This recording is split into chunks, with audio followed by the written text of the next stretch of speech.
If I1 is the moment of inertia of a thin rod about an axis perpendicular to its length and passing through its center of mass, and I2 is the moment of inertia of the ring about an axis passing through its center and perpendicular to its plane formed by bending this rod to the ring shape, then I1 is to I2.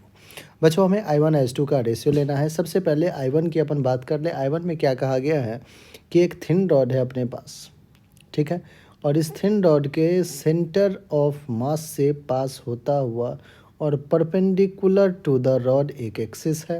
बच्चों आपको पता है इस rod के about जो moment of inertia होगा इस axis के अबाउट, सेंटर ऑफ मास के अबाउट, वो उसको I1 से डिनोट करेंगे और वो होता कितना है, तो मास m, length l, ml² upon 12, ठीक है।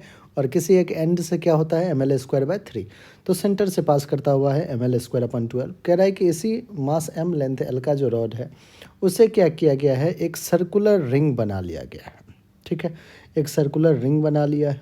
अब सर्कुलर रिंग में इस एक्सिस के अबाउट जो कह रहा है कि मोमेंट ऑफ इनर्शिया कितना है I2, सेंटर ऑफ मास से पास होता है और perpendicular to the plane of this ring, तो फिर I2 कहोगे कि सर I2 भी हमें पता है।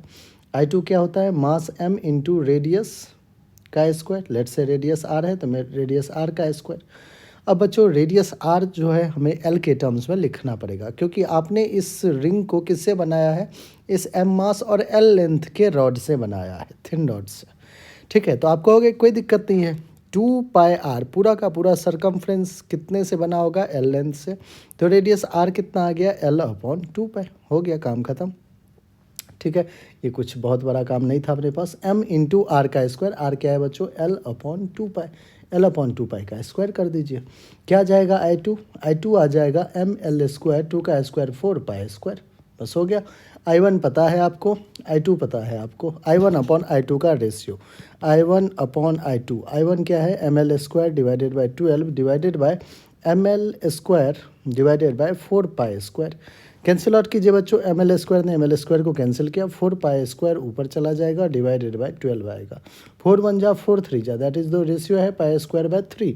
π²/3 जो है I1:I2 का रेशियो होगा, जो कि बी ऑप्शन दिख रहा है और बी ही हमारा क्या है बच्चों, बिल्कुल करेक्ट आंसर है, ठीक है।